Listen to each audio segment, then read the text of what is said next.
ஓம் சக்தி. சக்தியில் அனைவருக்கும் என்னுடைய அன்பான வணக்கம். சக்தியிலே அம்மா நம்மளுக்கு எத்தனையோ மந்திரங்களை கொடுத்துக்கிறாங்க. மூல மந்திரம், 108 மந்திரம், 1008 மந்திரம், கவசம், திருப்பள்ளி எழுச்சி, மழை வேண்டுதல், இன்னும் நிறையா கொடுத்துக்கிறாங்க இல்லைங்களா. திருவடி மந்திரம், திருவடி போற்றி திருவுரு. இந்த மந்திரங்களை எல்லாம் ஏன் படிக்கணும்? மந்திரம் படிக்காமையே அம்மா என்னை காப்பாற்று அப்படின்னா காப்பாற்றாதா? இதுக்கு அந்த மந்திரம் புத்தகம் தனியாக ஒன்று அச்சடித்து கொடுத்து இதெல்லாம் படின்னு சொல்லி எல்லாரும் இம்சை பண்ணுறாங்களே அப்படின்னு நிறைய பேர் நினைக்கிறோம். நிறைய பேர் மந்திரம் படிக்கிறதில்ல, ஒரு சிலர் தான் படிக்கிறாங்க. நெஞ்ச தொட்டு சொல்லுங்க, எத்தனை பேர் தினம் 1008 படிக்கிறீங்க? கிடையாது, ரொம்ப குறைவான பேர். 100க்கு ஒரு ஆள் 1008 படிக்கிறது தினம். பாக்கியெல்லாம் மூல மந்திரம் 108ஓடு சரி, அதுக்கு மேலே எதையும் படிக்கிறது இல்லை. இப்படி இருக்கக்கூடாது. இதற்கு உண்டான காரண காரியங்களாக சொல்கிறேன். சக்தியில கேளுங்க. நம்ம உடம்புல 72,000 நாடி நரம்புகள் இருக்கின்றன. இது விஞ்ஞான ரீதியாக கண்டறியப்பட்ட உண்மை. அதில் பிரதான நாடிகள் 1008, அதிபிரதான நாடிகள் 108, அதற்கு மேலே மிக முக்கியத்துவம் வாய்ந்த சக்கரங்கள் 6. இதையெல்லாம் தூண்டி விடுவதற்காகத்தான் இந்த மந்திரங்களை அம்மா கொடுத்துருக்குறாங்க. இந்த பிரதான நாடிகள் 1008 தூண்டி விடுவதற்காக 1008 மந்திரங்கள். இந்த 1008 மந்திரங்களை படிக்க அந்த பிரதான நாடிகள் 1008 தூண்டப்படும். அதெல்லாம் 2 வகை இருக்குது. போற்றி திருவுரு, போற்றி மலர்கள். ஒன்று இடகலை, இன்னொன்று பிங்களை தத்துவம். மூச்சு பயிற்சி பிராணயாமம்னு சொல்கிறோம் இல்லைங்களா, அதை அடிப்படையாக கொண்டு தான் இந்த மந்திரங்கள் எழுதப்பட்டது.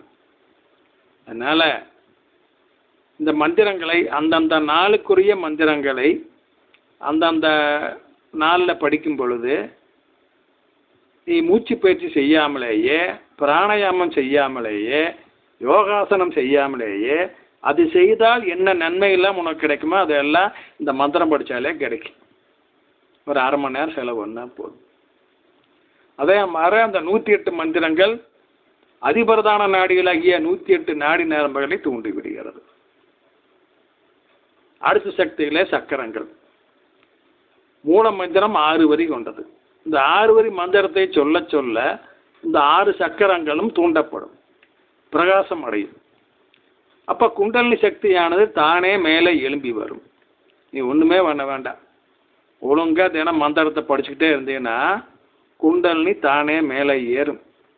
மேலே அது விழித்தெழுந்து மேலே ஏறி வர வர ஒவ்வொரு சக்கரத்திலும் அது தங்கும் பொழுது ஒவ்வொரு தெய்வ காட்சி கிடைக்கும்.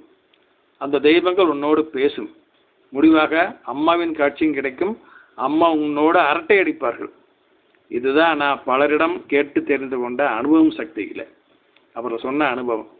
நினச்ச நேரத்தில் அம்மாவோட அரட்டை அடிக்கிறவங்கெல்லாம் இருக்கிறாங்க. என்ன வேணாலும் பேசுவாங்க, என்ன வேணாலும் கேட்பாங்க. எல்லாத்துக்கும் அம்மா பதில் சொல்லு. நான் ஆரம்ப காலத்தில் அம்மா சொன்னாங்க, பாத பூஜையில் அம்மா பேச மாட்டேங்கிறாங்க, மௌனமாக இருக்கிறாங்க, எப்படி என் பிரச்சனை தீர்த்துக்கிறது அப்படின்னு நிறையா பக்தர்கள் குறப்பட்டாங்க. இப்பவும் குறப்பட்டுக்கிட்டு தான் இருக்கிறாங்க. அதுக்கு அம்மா சொன்னாங்க, நீ தியானம் பழகு. நீ தியானம் பழகுனீங்கன்னா தியானத்தில் நான் கூட வந்து உன் ஆன்மாவோடு பேசுவேன். ஆன்மா தான் அம்மா, உங்கள்கிட்டயே அம்மா இருக்குது. என்னுடைய ஆன்மாவை தட்டி தட்டி எழுப்பி அடிகளாரானே அம்மாவானேன்.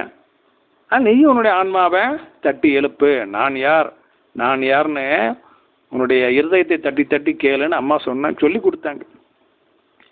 ஒரு சிலர் அதை பயிற்சி செஞ்சு குண்டலினி எழுப்பி தியானத்தில் அம்மாவோட பேசிகிட்டு இருக்கிறாங்க. எனக்கு தெரிஞ்சு நிறைய பேர் அந்த மாதிரி இருக்கிறாங்க. அவங்க எந்த பிரச்சனைனாலும் தியானத்துலேயே அம்மாட்ட கேட்டுக்கிறாங்க. ஒரு சில பிரச்சனைகள் தியானத்தில் விடை கிடைக்காததுக்கு மட்டும்தான் பாத பூஜையிலே அம்மாவை கேட்குறாங்க இல்லைங்களா. இப்போ அந்த முயற்சி வேணும். முயற்சி இருந்தால் எல்லாமே கைகூடும். இதைத்தான் ஆரம்பத்தில் அம்மா சொல்லி கொடுத்தாங்க. ஆனால் நம்ம அதை முயற்சி செய்யாமலே இன்னும் அம்மாவை தான் குறைப்பட்டுக்கிறோம். அம்மா பேச மாட்டேங்குது, நம்ம சைகையில் சொல்லுது, அது ஒன்றும் புரியல, அப்படி இப்படின்னு எதோ பேசுகிறோம் சக்திகளை. சரிங்க, இந்த மந்திரங்களை படிக்க படிக்க நம் உடம்பானது மந்திரமயமாகும். ஆமாங்க, இது சாதாரண விஷயம் இல்லைங்க.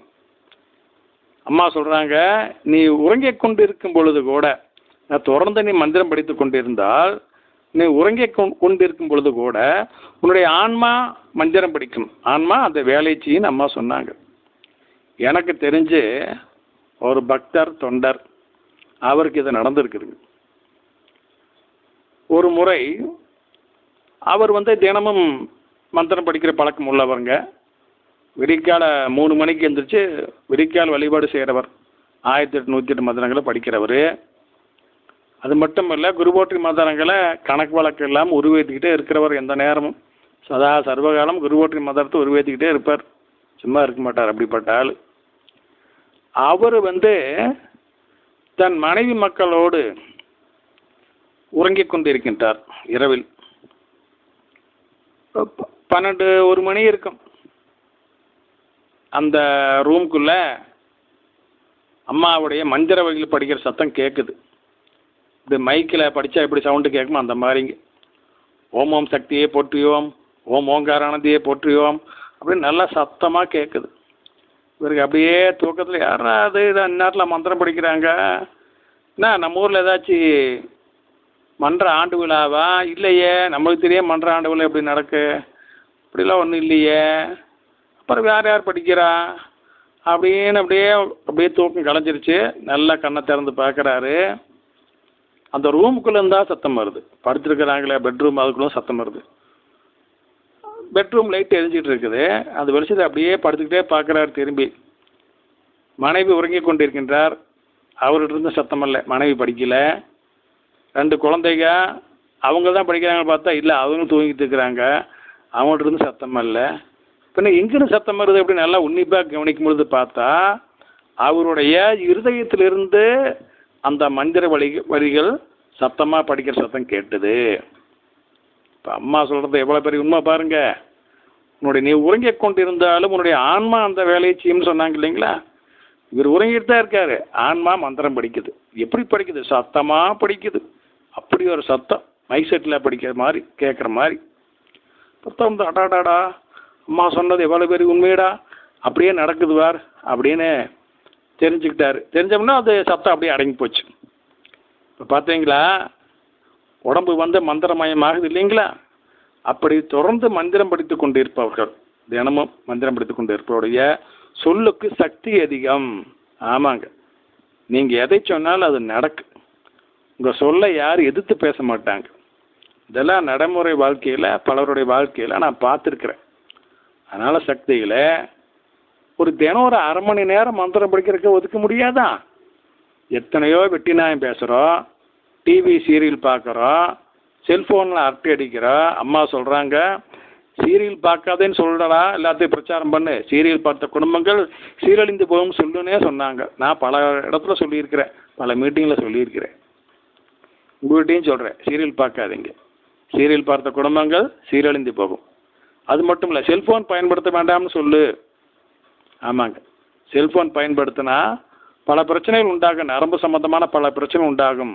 ஏற்கனவே சக்தி ஒளியில் ஒரு பொண்ணு எழுதியிருந்தது, கோயம்புத்தூர் பொண்ணு.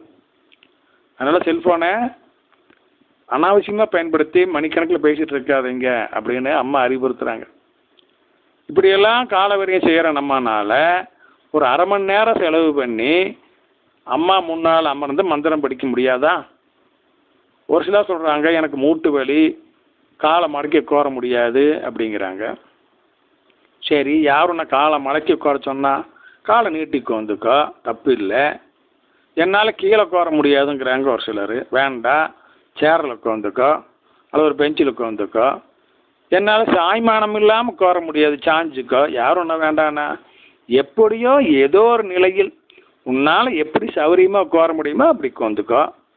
அது தரையாக இருக்கலாம், சேராக இருக்கலாம், ஈஸி சேராக இருக்கலாம், எதுவாக இருந்தாலும் சரி. மந்திர நூலை கையில் வச்சுட்டு படி. அம்மா முன்னால் தான், அம்மா படத்துக்கு முன்னால் தான் படிக்கணுங்கிற அவசியம் கூட இல்லை. ஓகே, உங்களோட வீட்டுக்குள்ளே எந்த இடத்துல உனக்கு உட்காந்தா சௌகரியமோ அங்கே உட்காந்துப்படி. ஃபேனை போட்டுக்க, ஏசி போட்டுக்க, யாரும் ஒன்றும் வேண்டாண்ணா. எப்படியோ நீ மந்திரம் படிக்க வேண்டும். அதைத்தான் அம்மா எதிர்பார்க்குது. இது வந்துங்க கருணை கடலுங்க அம்மா. இவ்வளவு சலுகையெல்லாம் யாருமே கொடுக்க மாட்டாங்க. சாஸ்திரம் என்ன தெரியுமா சொல்லுங்கிறதுங்க, மந்திரம் படிப்பதற்கு சில விதிமுறைகள் இருக்கின்றது. ஆமாங்க, அந்த மாதிரி விதிமுறை இதெல்லாம் சொன்னால் நம்ம ஆள் ஒருத்தங்க கூட மந்திரம் படிக்க மாட்டான். ஆமாம், ஒரு மகளிர் கூட மந்திரம் படிக்க மாட்டாங்க.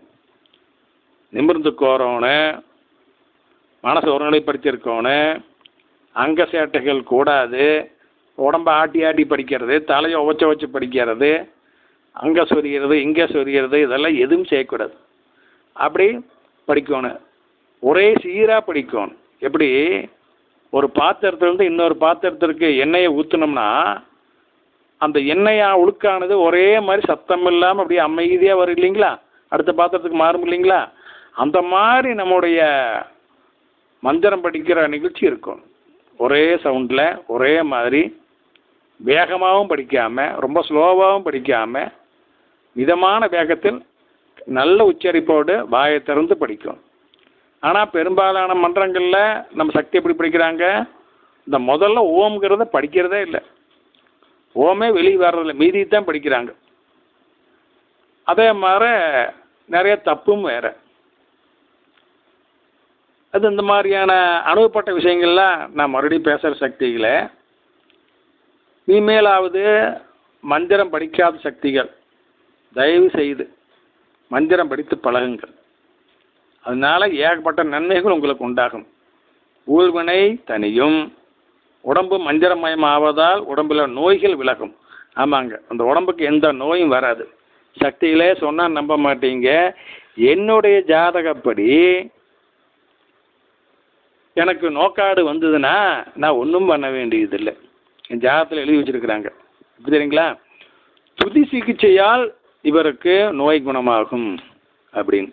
துதி சிகிச்சையாலேயே இவருக்கு நோய் குணமாகிவிடும். ஆமாங்க, எனக்கு ஏதாச்சும் உடம்புக்கு சரியில்லை அப்படின்னா டாக்டர்கிட்ட போக வேண்டிய அவசியம் இல்லை, மருந்து மாத்திரை சாப்பிட வேண்டிய அவசியம் இல்லை. அம்மாவை கும்பிட்டா போதும். முறைப்படி அம்மா எப்படி சொல்லி கொடுத்தாங்களோ, மந்திரம் படிடா, மந்திரம் படித்து எனக்கு கும்பரான்னு சொல்லி கொடுத்தாங்களவா, அந்த மாதிரி தினம் மந்திரம் படித்து கும்பிடும் பொழுதே அந்த வந்த உபாதையான தானே விலகிவிடும். இது வாழ்க்கையில் நடந்துக்கிட்டு தான் இருக்குது. அதனால தான் உங்களை நான் ஆணித்தரமாக பேசுகிறேன். மந்திரம் படிங்க, படித்தீங்கன்னா உங்கள் உடம்புல வியாதி எல்லாம் குணமாகும், மேற்கொண்டு வியாதி வராமல் அம்மா தடுக்கும், ஊழ்வனைப்படி எதுவும் நடக்காது, கஷ்டம் இல்லாமல் நிம்மதியாக இருக்கலாம். நீங்கள் முதல்ல படிங்க, அப்புறம் குடும்பத்தாரி முதல்ல பழக்குங்க. எடுத்தோடனே 1008 படின்னு மிரட்டாது, முதல்ல மூல மந்திரம் சொல்ல சொல்லு, அப்புறம் 108 படி, அப்புறம் 1008க்கு அப்படி படிப்படியாக வாங்க. படிப்படியாக பயிற்சி பண்ணிங்கன்னா உங்களுக்கு ரொம்ப எளிதாக இருக்கும். ஓம் சக்தி.